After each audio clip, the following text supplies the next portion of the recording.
So usually I start with so let's get into it. Starting off with number 10. January to February to be precise. The Arkin. I'm not going to talk too much about these stories. I'm going to try not to. I'm not, but hopefully not to make TV movie. Technically, with the TV movie, the 4K one coming out. Yeah.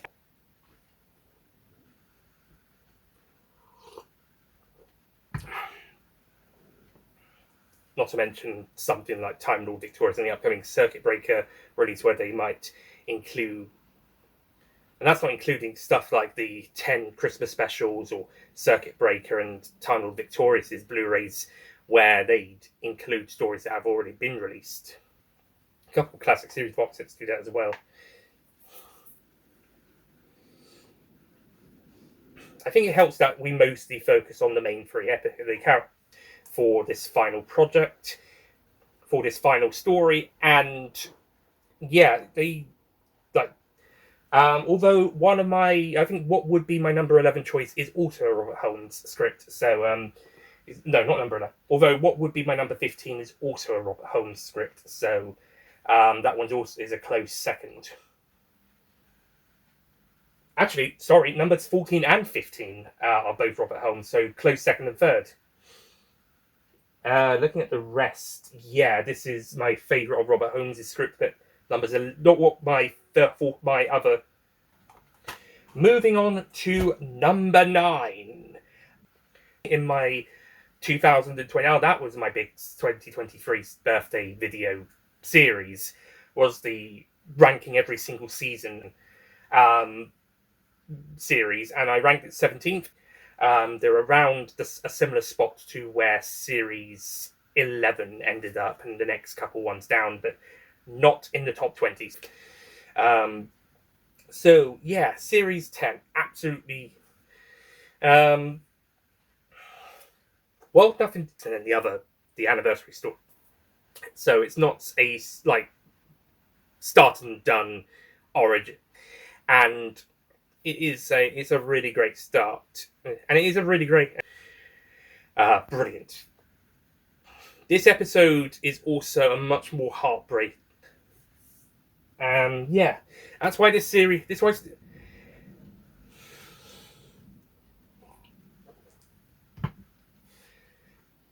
Oh, I forgot to do number 9. Number 9. Number 9. Okay, added. Okay, if I didn't do those before I talked about Well Nothing Time, add those back in.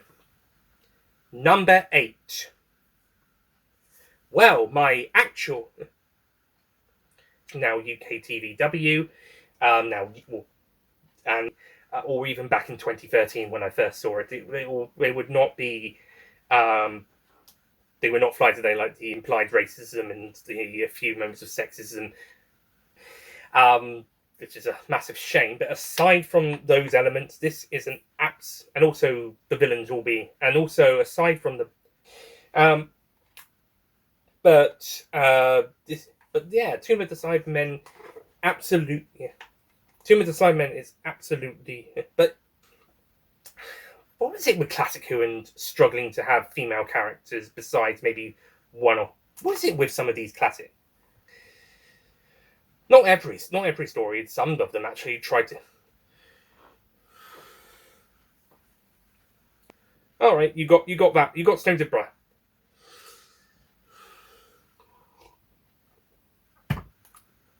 Also helps that Stones of Blood is also really good. It doesn't quite make. It's not quite a 10 out of 10, but it is also. But it is really good. But it is a favourite from. Anyway, yeah, the Tomb of the Cybermen episode, and the Doctor has that amazing speech about even though then they're not around anymore, we'll remember them, but sometimes we'll forget them. But it's okay because they're still with us. Yeah, yeah, and there's and yeah, and how and also the fun question. I know he's got.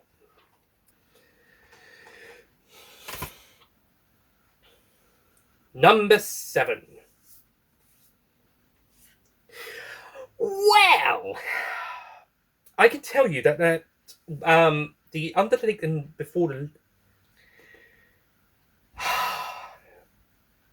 airing in 2015, Heaven Sent is easily Peter Capaldi's best episode. Although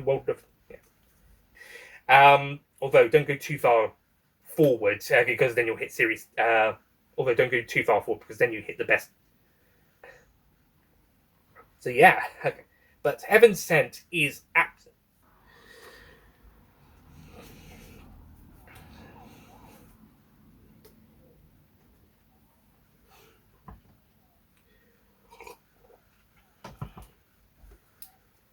I will say one. Yeah, Heaven Sent sort of does the best of Stephen Moffat's tropes for his Doctor Who stories, whilst Hellbent sort of does sort of the worst. I think I covered it in a recent video I did somewhere. When did I cover that? I think I covered that in a recent video. Was it for Universals? I can't remember. I said it somewhere. Oh no, I see it. I think in my Universal's video responding to the Entertainment Weekly top 50 episodes of New Who, and they covered Heaven Sent and Hellbent together as a two-parter. They're not, they're single-parters. I think I mentioned in that video on Tooniverse, in my Tooniversal's video of, but in terms of objective acting performance, it's but in terms of oh, fuck off! Especially that speech in the second episode about he doesn't do what he's.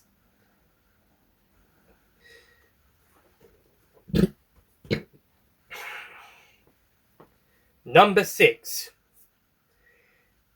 So I've gushed a bit about Stephen Moffat in his own era already, but one of my favourite Moffat scripts, it's not my favourite of his, but I think it's my second favourite, looking at what I've got coming up left.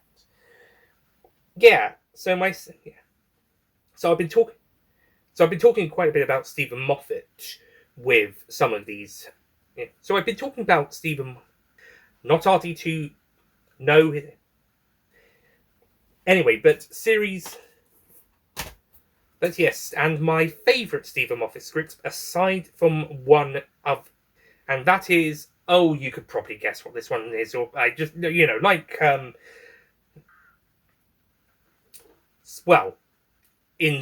all of it.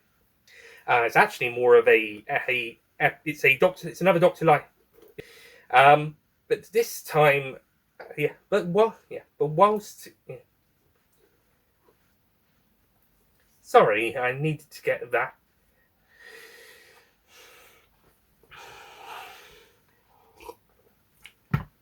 And boy, does it feel good. Again, I still give it a 10 out of 10, but boy, does it feel good to say it's overrated and not necessarily call people out, but to say, well, in my opinion, this, and this, if you're going to say same things about one of my favourite stories. Goodness, that felt good. Like, it'd be very funny if like, blink, blink. Well, I'm not going to say, for example, you say, well, my second favourite from David Tennant is second or third from David Tennant's series, Human Nature, Family of Blood, and technically the 10th Doctor isn't in that one as much either. He's in a bit more than Blink, I think, or around a similar amount of time. Yes, you got David Tennant as John Smith, but that's like having the Enemy of the World have more. But that's like the Massacre having more William Hartnell as the Abbot rather than the First Doctor. So. Yeah, if people can say Human Nature Found the Blood is one of the best 10th Doctor stories, I can say Blink is my favourite 10th Doctor story. So, yeah. I think I ranked Human Nature second or third in my 10th Doctor ranking. It doesn't quite make this list, but it might be a contender for top 20, or at least top 25.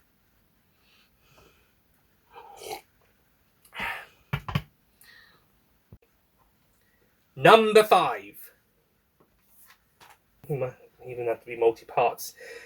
Alright, number 5. A bit more of an agreeable episode for fans. Released in 1979. Oh yeah. Blink 2007, if I didn't say that already.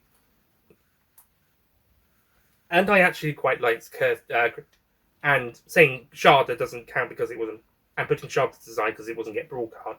And even the golden egg of the Graham Williams and second half of the Fourth Doctor runs, compared to some of the other stuff this season, apart from Creatures Jungle and Sharda's set and the Professor Chronotis quarters from Sharda, but yeah, this I mean, okay, some of the studio sets look pretty good, but this one, I think they probably work for the most part the best.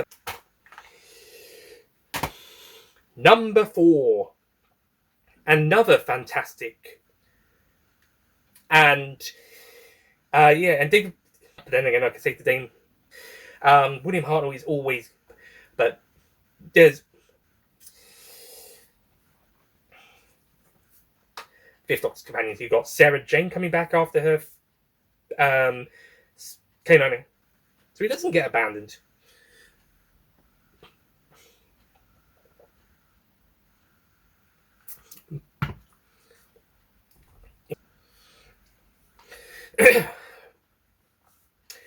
It's also.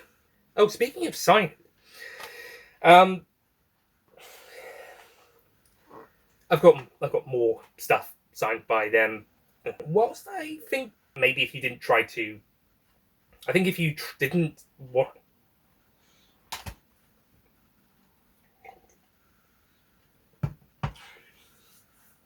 Or the special edition, but with the original effects. I can't keep on saying that. Well. Number 3.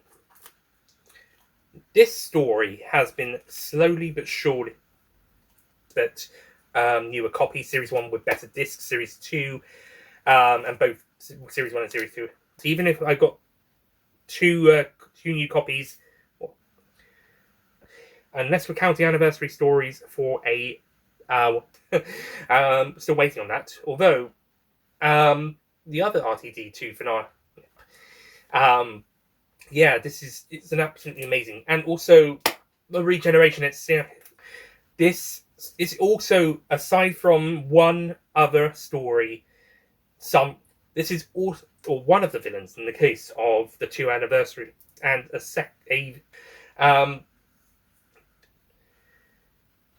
number 2, and another one I've watched, and it's in 2010 I first got my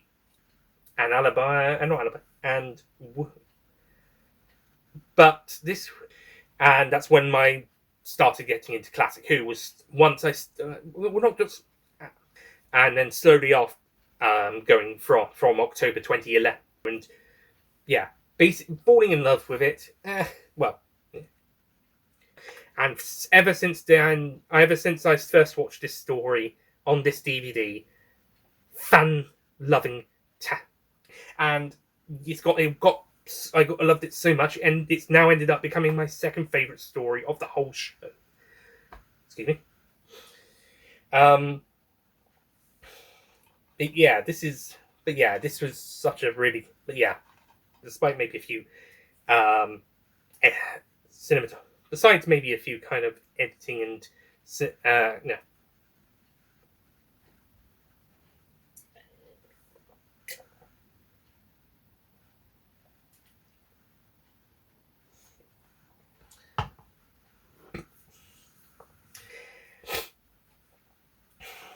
So, but once we get to Remembrance, she has already become the best companion of the classic series, or besides maybe Sarah Jane, one of the best But by the time we get to this story, she is shot. Yeah. And also the power. Beside that, but if that's, they also got the special weapon Dalek.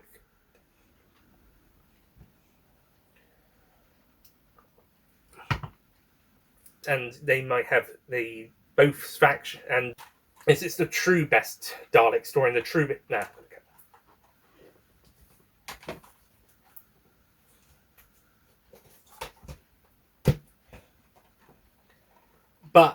number one. Just before, but in the case of, depending on how similar.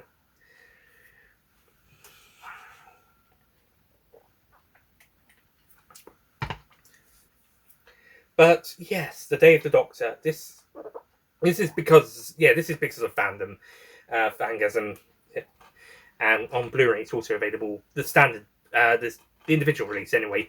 It's on free and 3D. Plus, it's probably strong. It probably does 3D better than Dimensions in Time did when it was. Yeah. Hey, I Niggles. Some from Titan, some from Doctor Magazine. I think there was one Doctor Magazine, and I think a few from Titan. So that's my top 10 list. But as I mentioned, I'm going to quickly talk about my 5 honourable mentions, basically numbers 11 to 15. I'll try and do these as a bit more of a speed run because I spent quite a bit of time on the top 10, even though I said I was trying not to, but I did. So let's try and speed run these honourable mentions as fast as we can. Firstly, number 15, The Caves of Androzani, 1984, from season 21, starring Peter Davison as the 5th Doctor in his final story, and then regenerating into Colin Baker as the 6th Doctor. Parting Ways also has David Tennant as the 10th Doctor. Forgot to mention that. Airing in 1984, and yeah, this story, believe the hype people, this story is incredible. It's not quite in my top 10, but it is incredible. It is another story that's a contender for best story of the classic series alongside Genesis of the Daleks, even winning the 2009 poll of Doctor Magazine. I think it came second for 1998, which Genesis won. And then Genesis has been third ever since. And then this one, I think, has been fourth ever since 2009. I think it's fourth on 2014's and 2023's. So, yeah, believe the hype. This is an amazing story. Peter Davison, aside from... This is one. It's not my favourite from Peter Davison, as well as 5 Doctors. But there's one other honourable mention from his era in a moment, or two. But Caves of Androzani is my favourite from season 21, and yeah, it is the second best regeneration story of the show, or third counting the Warden and Fugitive Doctors in there. The Fugitive Doctor hasn't had a regeneration scene, although considering how she may tie in with the first Doctor, that might not even happen. Okay, if we include the War Doctor, it's the third. And just main 9 Doctors, it's second after Bad Wolf parting the ways. But yeah, it's absolutely amazing. Scarajek is a great villain, and so is Morgus, the slimy Shakespearean villain character, who is like a businessman or something that betrayed Scarajek, and that's integrated this whole war between Morgus and Scarajek. And you've also got these guys from Androzani Minor who are being, well, not very nice. Nobody in this story is nice apart from our 2 leads. And that's what leads to the Doctor's death, basically, is he gives up because he and Perry are poisoned, so he goes off to get the antidote, the bat's milk, but he only has enough for one person, so he saves Perry, which, if you don't count the Big Finish audios, this is their second story together, because they had a lot of stories with Big Finish, and I think one or two, like a couple in between. Okay, fair enough, but then they go and do the whole Eramem saga, and I love Eramem, but it does kind of ruin the fact that the Doctor and Perry only really knew each other for a short while. I suppose you could say that they're besties by now. Like, they've gone through a lot together. They had another bestie on board, and her cat for a short while. You could look at it that way, but if you're going by purely the TV stories, this is their second adventure together, and Doctor doesn't really know her that well, so he gives his life to save someone he doesn't really know that well. And yes, if you do add the Big Finish stories, particularly the ones with Eramem, back in, then okay, he's saving his best friend. It doesn't have as much of an impact, but it's still really good. But yeah, the Doctor's sacrifice in this is really strong, and leads to a really good regeneration scene. It's probably the best of the classic series, especially with former friends, especially with the old 5th Doctor friends coming back for one more appearance. This is the Sarah Sutton appearance in this season I mentioned. and the Master coming back to make sure that the Doctor regenerates because he wants him to, and the Master coming back to remind the Doctor, and the Master coming back to persuade the Doctor to die, which gives the Doctor the motive to carry on because he knows there's still evil out there, as his friends have been trying to help him regenerate and survive, and now he's got the kick. I also like that the Fifth Doctor's final line is Adric, as mentioned by the pompous Doctor in the Five Who fans video by Billy Tracy about classic Who sucking, except he doesn't really. Because, like in the, as mentioned in the, I also really like the line of Adric. I also really like the fact his final line is Adric, when he sees Adric's face turn up and insist that he doesn't die. As mentioned by the pompous Doctor in the Five Who fans video, classic Doctor Who sucks, by Billy Tracy, which is a video where which, by the way, at the end he says that the classic Who doesn't suck. He mentions that the Doctor still felt quite a bit of guilt over Adric's death in Earthshock, and yes, that is absolutely, and yeah, I think that is, and yeah, I agree with that. I think that is a really great observation, and it works really well. And it's also another powerful moment in Doctor, and it's a powerful moment in Power of the Doctor as well, where they're both, the Doctor and Tegan are both remembering Adric because of the Cybermen. It's a really great, powerful moment. Caves of Androzani is, like I said, believe the hype. Caves of Androzani is incredible. It didn't quite make my top 10, but it is really strong. Okay, the other Robert Holmes story I mentioned was in these honourable mentions and joining Ark in Space on the list. Number 14, and that is Spearhead from Space. This, I think, is the only post-regeneration story. It didn't quite make the list, but in the honourable mentions at least. Interestingly, I actually think the 11th Hour is better. Hang on. Okay, on my list, my number 14 choice actually was Spearhead from Space, but I remember there was actually one story and I ranked higher than it, and I should have put on the list. So I'm actually going to say Spearhead from Space would be my number 16 choice. There you go, you get 16. You get 6 honourable mentions. But my actual number 14 choice is from a series that... but my number 14 choice, however, is another post-regeneration story. The 11th Hour from Series 5, starring Matt Smith as the 11th Doctor.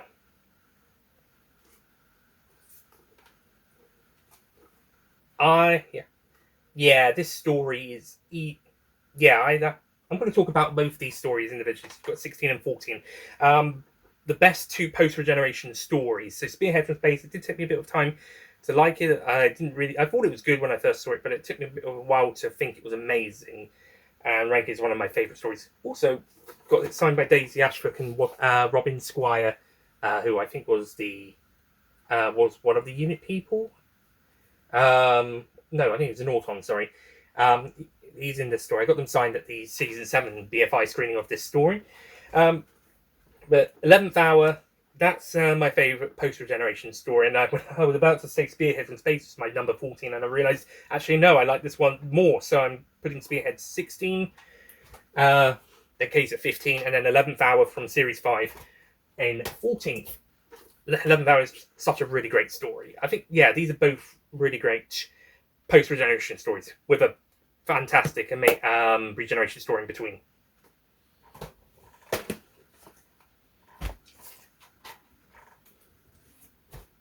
But 11th Hour is not my favourite from Series 5.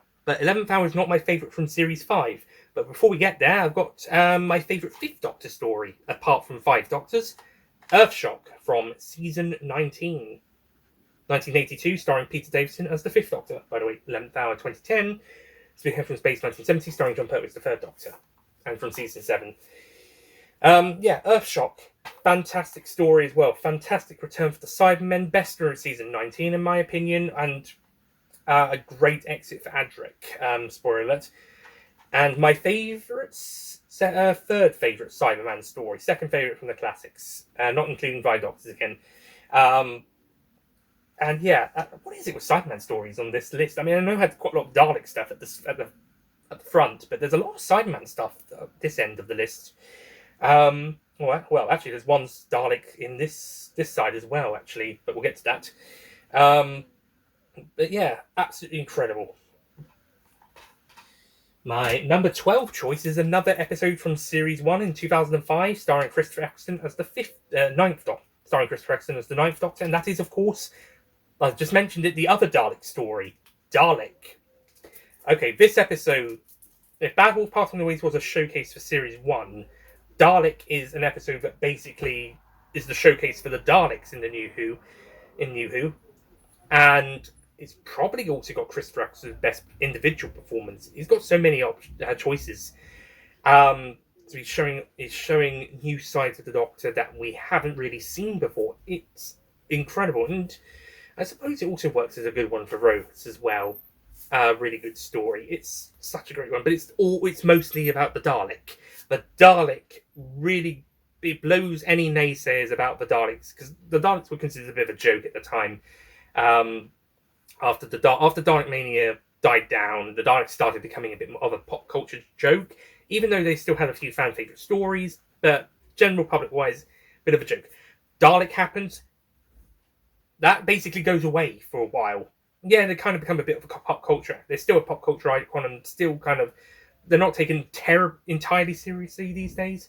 But 2005 basically wiped the slate clean and went back to the Daleks, back to their roots in terms of the popularity and what they stood for. They weren't a joke. They were ruthless, killing cybernetic machines, cyborgs, mutants in these tank-like cases. And Bad Wolf Parting the Ways helps exemplify that thousandfold with a whole army. But this story shows it with what just one Dalek would do. It is absolutely incredible. Believe the hype of this one. And I got to see this one at BFI as well with Father's Day last year for the New Who 20th anniversary celebration BFI screen. So that's another one to add to the list. And lastly, my number 11 choice, Dalek was number 12, is my favourite from Series 5, Vincent and the Doctor. I put this one slightly above Dalek. Maybe they'd swap it another time. But Vincent and the Doctor, I find... Sorry, Matt Smith is the 11th Doctor, airing in 2010. Vincent and the Doctor is a really emotional character story with historical figure Vincent van Gogh. And it's a very nice, sweet character story. It doesn't have a happy ending, sadly, but it's still a very nice story with Vincent.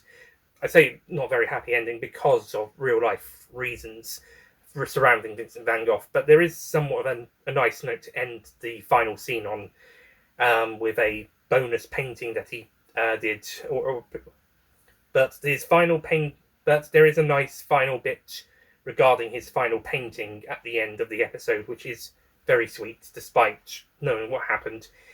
And yeah, I like the idea of that the monster represents Vincent's hidden mental illness, like the mental illness Vincent only he could see, but only all he knew about, but didn't even understand really. Nobody understood, and the monster sort of reflects that. You could argue the monster's really not really that great, but when you take that angle into consideration, because only Vincent could see it, and then the Doctor with his gadget, when you take that into account, everything clicks. This is such a beautiful episode, and I think people sometimes sleep on it, but I'm glad that it does get the recognition it does get when people do talk about it in a positive light. And I think people who maybe they don't like the monster or they think it might be a bit dull, I think you should give it another go, because I think you are sleeping on this one. This is an emotionally poignant episode, and yeah, I think this is some, as Mr. TARDIS said in his original review of it, it's something Sidney Newman would be proud of, because he wanted to use the show to teach kids about history as well as take them on exciting sci-fi adventures. And once the series sort of diverted away from that, especially back in the 60s especially in the 60s after the Highlanders, they kind of diverted away from that. The next main historical story was technically the Time Warrior. But as we've seen going forward, the show will go back to doing pseudo-historical stories, and they will speak to historical figures or go to historical events.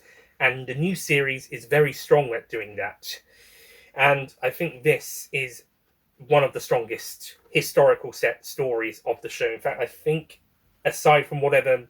In fact, I think this might actually be my favourite historical set story.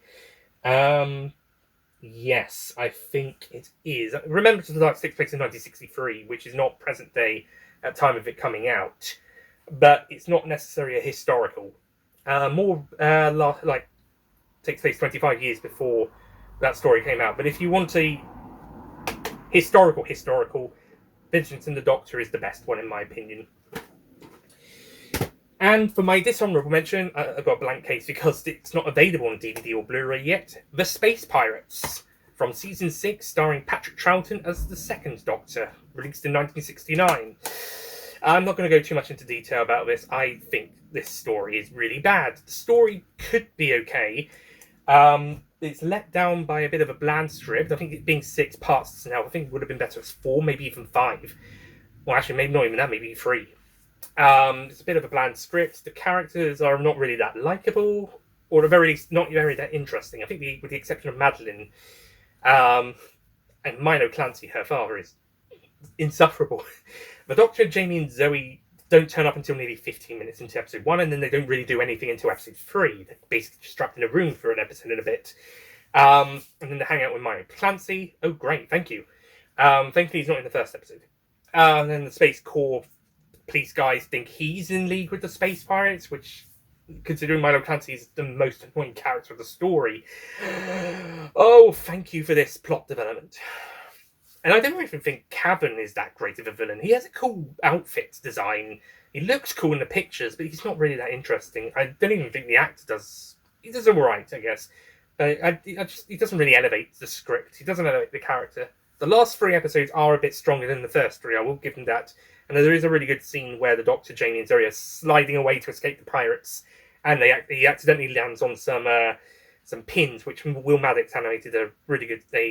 Which Will Maddox animated a bit of this scene of, and I think it ends all right, but not really spectacular. Yeah, no, this story is not for me. And I maybe an animation or any other episodes came back. Aside from episode 2, which is the only one that survives. That's why it's not available on DVD or Blu-ray yet. Only one episode survives. Actually, that one is on DVD, Lost in Time box set, but the whole story, I mean. No full recon that's officially been released on DVD, Blu-ray, or streaming, and no animation yet. Even if a Season 6 box set came out, that would be something. But it would have to have this complete in some form, whether that's recon, animation, visual completion. I mean, it wouldn't just be the soundtrack. But anyway, yeah, Space Pirates I do not think is I think that's really bad. And funny enough, this is Robert Holmes again. Hello, Robert Holmes. Yeah, I actually quite like the Crotons. I know a lot of people don't really like the Crotons, and they would say Robert Holmes' first 2 scripts aren't really good, but I like the Crotons. I don't know what happened with the Space Pirates, but thankfully, Robert Holmes would redeem himself with my number 16 choice, which was almost number 14 till I remembered the 11th hour exists. Yeah, Robert Holmes redeemed himself with number 16 on my list. But yeah, so that's it from me. As a recap reminder of my list, number 10 is The Ark in Space. Number 9 is The World Nothing Time and The Doctor Falls. Number 8 is The Tomb of the Cybermen. Number 6, Heaven Sent. Number 5, Number 7, Heaven Sent. Number 6, Blink. Number 5, City of Death. Number 4, The Five Doctors. Number 3, Bad Wolf and the Parting of the Ways. Number 2, Remembrance of the Daleks. And number 1, The Day of the Doctor, with honourable mentions going to Spearhead from Space, The Caves of Androzani, The 11th Hour, Earthshock, Dalek, and Vincent and the Doctor, which would basically round off a top 16. I'm not sure what I would put as the next 4 down to make it 20. Oh, if you had to convince me to put Genesis of the Daleks on the top 20, it'd probably be one of those 4. Maybe also Human Nature, Family of Blood. I'd actually have to properly look at my lists again and see what my highest rated stories for each Doctor is on there. I'm going to list out a few stories that I don't know if would be on this list, but they were tops of those Doctors. So Dalek Master Plan is my favourite from the first Doctor's era. Sixth Doctor era, my favourite is Attack of the Cybermen. I did go back and forth on that, whether it's a 9 or a 10 out of 10. I think that probably would be bottom of the 10 out of 10s if I did give it a 10. Eighth Doctor is the TV movie, that is an 8 out of 10, so that wouldn't be that high on the list. And 13th Doctor, it is Demons of the Punjab. I think that could be a contender. 14th, it's While Blue Yonder, which I think could be a contender for top 25. And 15th Doctor, it's Lux. That could be a contender for top 25 as well. I don't know if those ones will get onto top 20. And then there's a few other stories from some of the other Doctors that I've got quite a few top 10 out of 10s for 4 and 10. And there's a few more from 12. That's on the Inferno, probably would be in that bottom 4 of the top 20. I think I probably would put that above Genesis, though. So, and yeah, I think I'm not going to say it's definitive, but I think 17 could be Inferno. No, Human Nature, Family Blood would probably be 17. 18 could be Inferno. Genesis 19. And 20, I think I put the Mind Robber as my second favourite second Doctor. I'll put that down. So 20 could be the Mind Robber, 19 Genesis. Going past. And I've just thought, I'll just say, instead of 7 on Mind, I'll just say, this would be So first of all,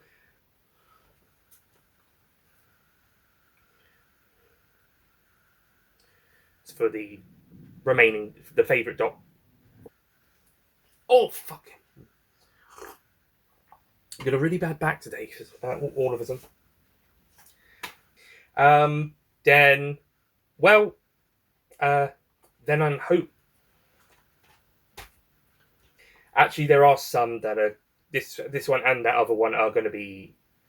There are some classic Who stories that are other episodic length for, but the main episode to be included. So I've moved this one down. Also, I got this DVD signed by Daisy Ashford.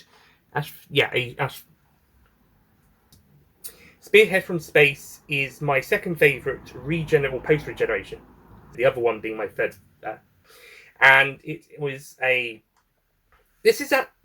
and I have to be entirely honest. And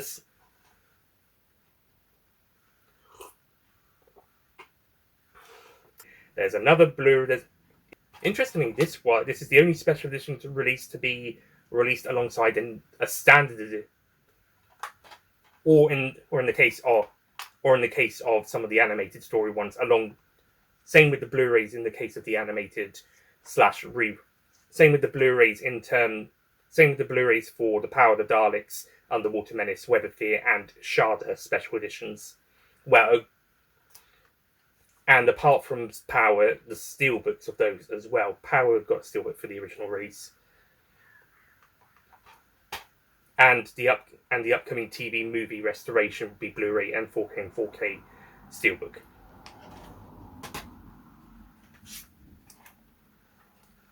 For obvious reasons, it's also one of the best uses of Bates and he still provides Azau is also a really good villain, even if the CG effects on him aren't that great.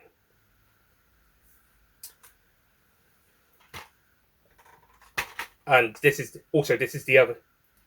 After both number 14, what it is now, and the Daemons coming in at number 16, arise. But number 15, Spearhead is, even though it's more of a Ninth Doctor one. Like Genesis of the Daleks, this is one of the most popular stories of the show. I suppose I can throw Blink in there behind whichever two that being Blink's second in a row. Although if we include Expanded Media, they're just really amazing I don't mind having a few stories in between, but I don't mind them having a few stories in between, like Red Dwarf. I don't mind them having a few stories in between, like Red Dawn. Dawn, not Dawn. I don't mind them having a few stories in between, like Red. Fuck. But regardless, it's. There's a lot of other great Robert Holmes scripts, including a couple of other favourites. Or there's a few here. But those two and Ark in Space are the top three. My favourite. It's a great way to reintroduce, and also Rory Williams as, and the Doctor's plan on catching Doctor Who could continue without David Tennant or Russell T Davies. Doctor Who could continue, and even though they've come back since we did have 12, 13 years of Stephen Moffat, Russell T Davies, and it was also brought in the American. It's not my favourite episode from that series. We're going to come back to that. But first, number 13, my favourite story of the Fifth Doctor's era, instead. So we only saw a few minutes of episode 2, and the Canine and Company, and the Invisible Air. So yeah, this was one of my.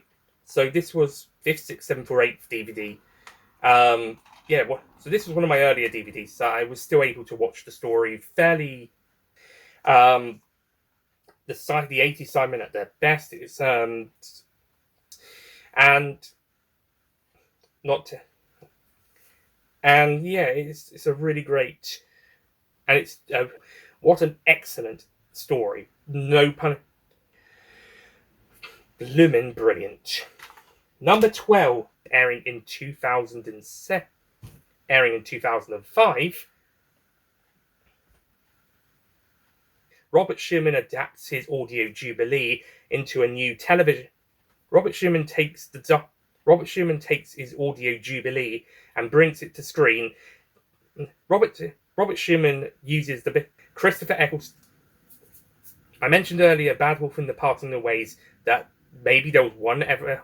And considering he was going through quite a lot at the time, both emotionally and also maybe physically, and also maybe it really brings out the anger. I think if anyone could contend for that, I think anyone.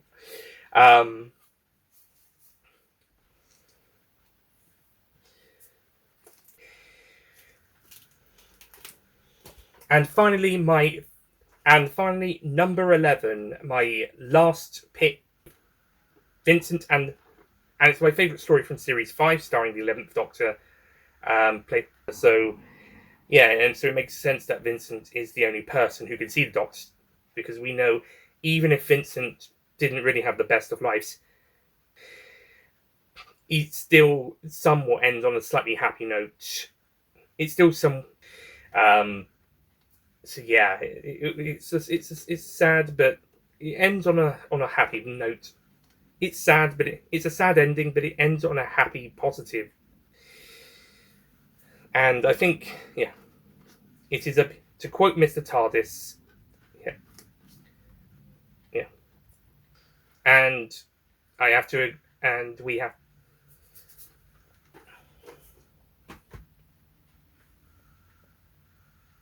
Negative.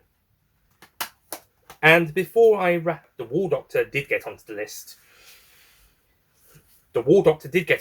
Thanks to happily, this story has. This is one. However, Mission to the Unknown remains missing. Mission to the Unknown is also missing, but that was all.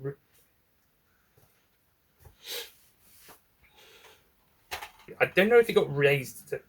So, then again, some of those First Doctor stories have yet. Then again, they haven't animated the massacre yet. So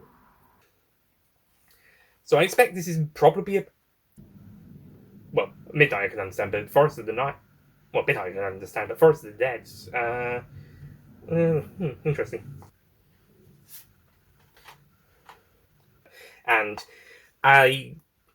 when I got some signings from them at the BFI screening of the TV of the restored at a signing after the at the B. Got it. I got this signed by them at the BFI when we went for the TV movie 4K restoration screening down there. Got. Yeah. I'm gonna say. So I watched it when W or UK TV dub. I watched it when Watch now you and what.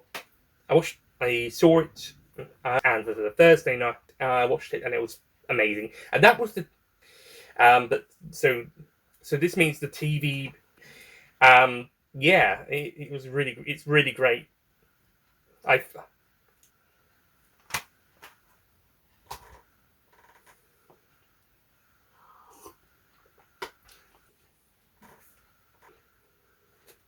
First of all, even though it is more of a supposed to be a and we've come and I've come around on the fact that I think from the 2000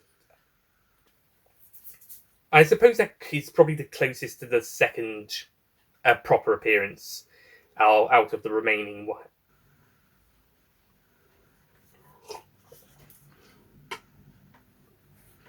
And also a race back to the TARDIS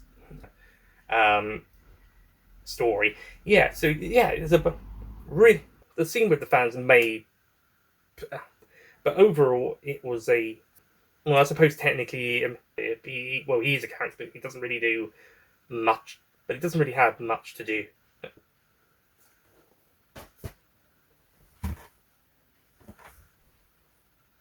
And then to round off on a not so happy note, my least favourite Doctor Who story of all time is also not yet available from season. And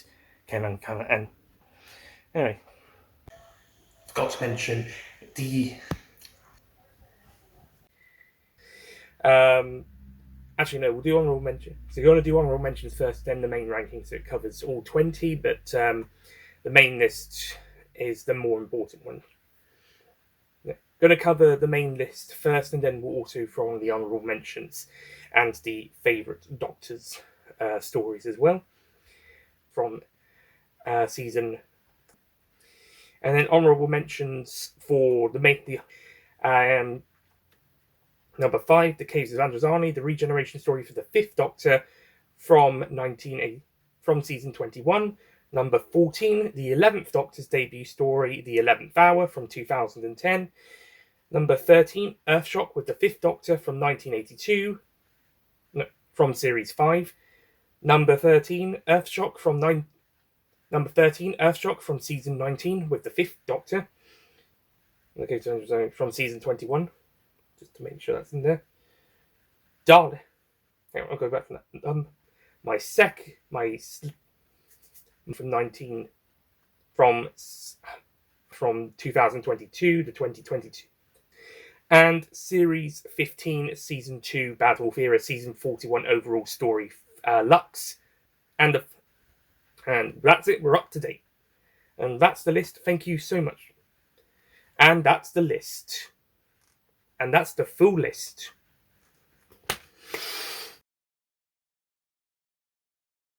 Don't forget to click below to subscribe to the official Nicholas Payne bonus content YouTube channel.